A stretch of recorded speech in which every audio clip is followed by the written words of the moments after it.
Bună dimineața și bine ați revenit la un vlog marca Life in Slow Motion. Suntem în cartierul Karaköy. Ne îndreptăm spre locația cu cele mai bune baclavale din Istanbul. Și astăzi o să ne plimbăm prin Karaköy, prin Galata Port, un cartier nou construit. Și o să vă prezentăm și câteva informații senzaționale despre podul Galata. Stați aproape!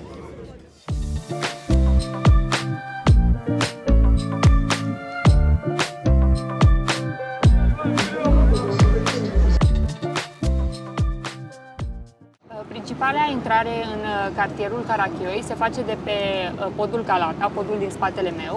Acest pod face legătura între două dintre cele mai populare cartiere ale Istanbulului, și anume cartierul Sultan Ahmet, unde se află Hagia Sophia și Topkapı, și cartierul Galata, cel pe care l-am filmat în vlogul anterior, unde se află turnul Galata. Primul pod peste Cornul de Aur a fost construit în perioada lui Justinian al II-lea, în aceeași perioadă în care a fost construit și turnul Galata, însă odată cu căderea Constantinopolului, acesta a fost dărâmat, iar otomanii, pentru a-și croi drum peste Cornul de Aur, obișnuiau să-și amplaseze bărcile una lângă alta, iar astfel puteau transporta mărfuri dintr-un cartier în celălalt. Podul actual este cel de-al 5-lea pod construit și a fost finalizat undeva în 1994. Măsoară 460 de metri lungime și 42 de metri lățime. Și veți întâlni nenumărați pescari de-a lungul podului. Deși pare o activitate turistică, să știți că nu este, ea datează din cele mai vechi timpuri. Ce este turistic însă sunt restaurantele de la baza podului, restaurante unde veți găsi nenumărate preparate cu specific pescăresc. Cartierul Galata a fost cartierul genovezilor în perioada bizantină și a fost un cartier, așa cum ați văzut că de pe podul care conectează Eminioniul de Karaköy, se poate ajunge foarte rapid. A fost un cartier în imediată apropiere a Constantinopolului, care se întindea până la turnul Galata. Noi acum vizităm doar o parte a cartierului Karaköy, partea de lângă apă. Este o stradă principală pe care merge și tramvaiul, care desparte zona asta dinspre apă de zona cu turnul.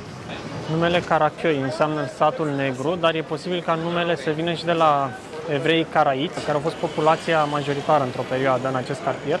Este unul dintre cele mai vechi porturi ale orașului, dar inițial nu avea un cheu, iar pe la sfârșitul secolului XIX francezii au construit un cheu pentru a facilita descărcarea și încărcarea mărfurilor, iar apoi în secolul 20, pentru că comerțul a crescut foarte mult, s-au construit foarte multe clădiri, terminale pentru pasageri, depozite, chiar și mici fabrici. Dar era și un cartier cu foarte multe bănci și companii de asigurare. Tot aici în Karaköy am găsit un restaurant care e super interesant, vând doar ciorbă. Nu știu, cred că au 21 de feluri de ciorbă. Ciorbă cred că este undeva la 10 lei, 12 lei. Și acum să citim așa din meniu. Brocoli, linte, de pui, de roșii și restul nu știu să le traduc. Oricum, sunt 21. Aia care seamănă cu ciorba de burtă, cred că se numește işkembe. Işkembe? Işkembe. Da. E foarte interesant, e foarte drăguț. Și dacă vă e poftă de o ciorbă, puteți să veniți aici să mâncați o ciorbică. De 21 de ciorbă. Da.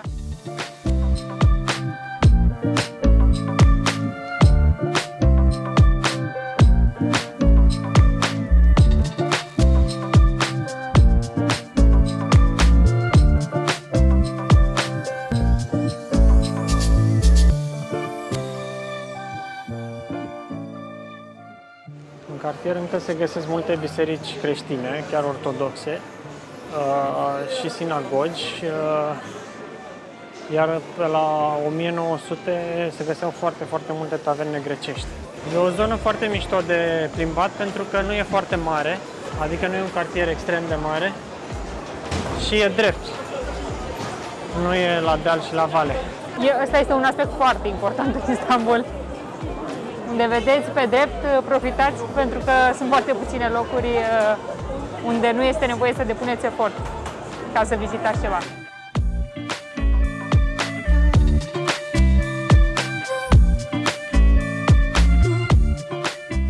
Când o să veniți dinspre portul de la Carachioi. O să vă lăsăm locația și pe Google Maps. Locația de baclavale se află la parterul acestei parcări supraetajate. Nu este foarte, foarte vizibilă, dar de obicei o să o găsiți pentru că o să fie coadă. Acum să vă povestim puțin și de ce este cea mai faimoasă băclăvărie din Istanbul. Noi am venit pentru prima dată în urmă cu 3 ani aici, la recomandarea unor prieteni. Însă, până acum, când am făcut research, nu am știut exact de ce venim. Știam doar că e foarte faimoasă și că tot timpul este foarte aglomerată. Istoria datează încă din 1800, când fondatorul băclăvăriei, născut undeva în Gaziantep, a făcut școli de cofetărie prin toată Turcia, pentru ca ulterior să înființeze o afacere de familie. Abia undeva în anul 1930 au devenit populari în Istanbul și trimiteau baclavale în cutii de lemn din Gaziantep în Istanbul. Iar primul restaurant l-au deschis în 1949. De menționat este că ei au fost primii care au adus baclavalele în Istanbul. După ei s-au mai deschis și alte băclăvării. Au înființat și prima fabrică de baclavale din lume, fabrică care se află în această clădire în demisol și unde se produc aproximativ 2,5 tone de baclavale zilnic. Voi o să decideți dacă merită sau nu să veniți, însă având în vedere vechimea restaurantului și toată istoria care stă în spatele acestei afaceri, eu cred că merită să încercați și să așteptați puțin până prindeți masă, pentru că e o experiență. Am luat un havuci baklava, care înseamnă morcov, adică are forma asta triunghiulară, cu înghețată la mijloc. Am luat o baklava clasică cu nucă, una cu fistic și 2 baclavale reci, care sunt ținute la frigider și care au și lapte în compoziție.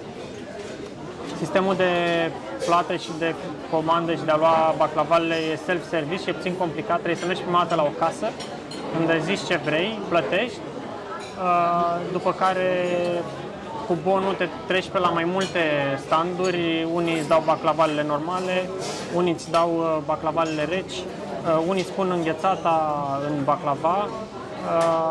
E bine dacă știi puțină turcă când comanzi, așa că o să vă zic că asta se numește havuci baklava și dacă vreți cu înghețată, spuneți că vreți dondurmaile.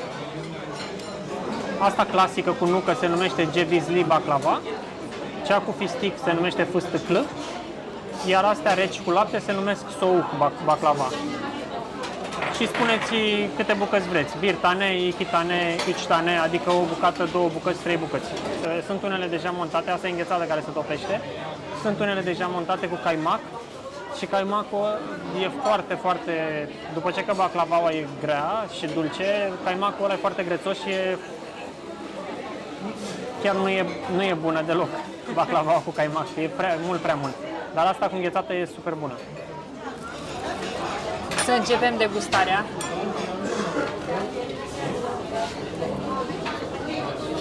Asta cu înghețată e super bună, cel puțin vara e foarte răcoritoare.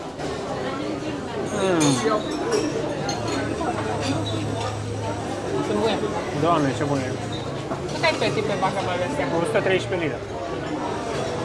Cam 30 de lei în banii noștri. Da. Fiind un local foarte popular, prețurile sunt mai ridicate, însă veți găsi în Istanbul băclăvării la orice colț de drum și, nu știu, în părerea noastră, peste tot sunt bune. Adică am mâncat și de la supermarket, am mâncat și de aici, care este cel mai popular bloc.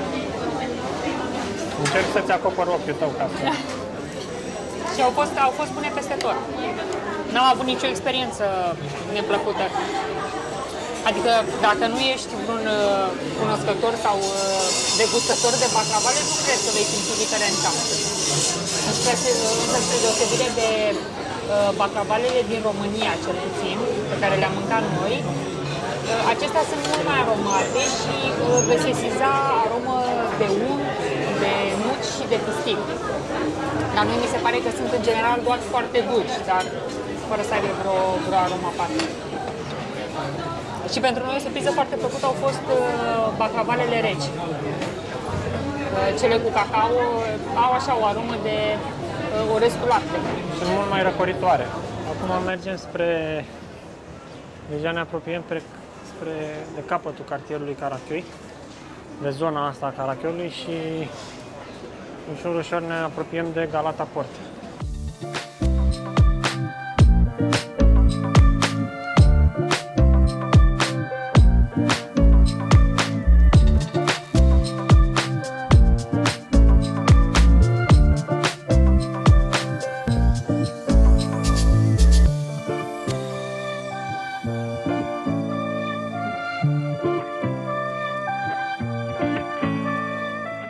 Investiția în toată dezvoltarea asta a fost undeva la 1,7 miliarde de dolari și sistemul ăsta, terminalul ăsta subteran, ar fi unic în lume.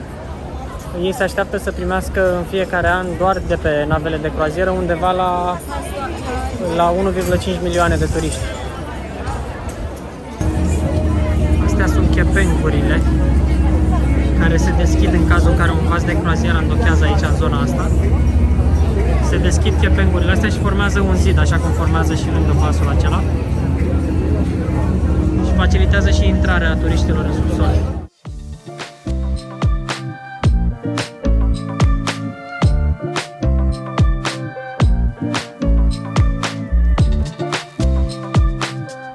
Este probabil singura zonă din Istanbul care poate fi confundată foarte ușor cu orice oraș din vest, pentru că toate clădirile sunt noi, totul e nou și totul are o arhitectură foarte simplă, europeană.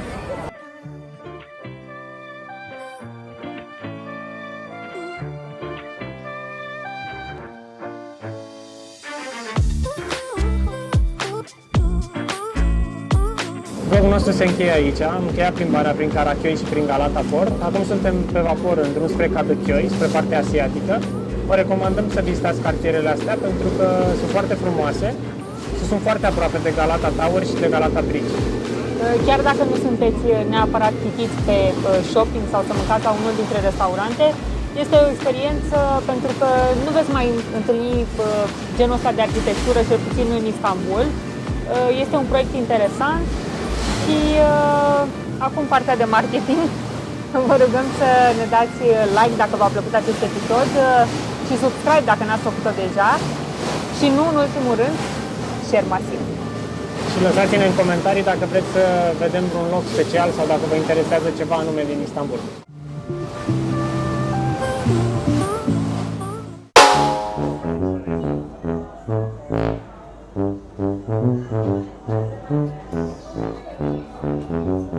Ajungem în Emilion ca să ajungem în Carachioi ca să filmăm un vlog.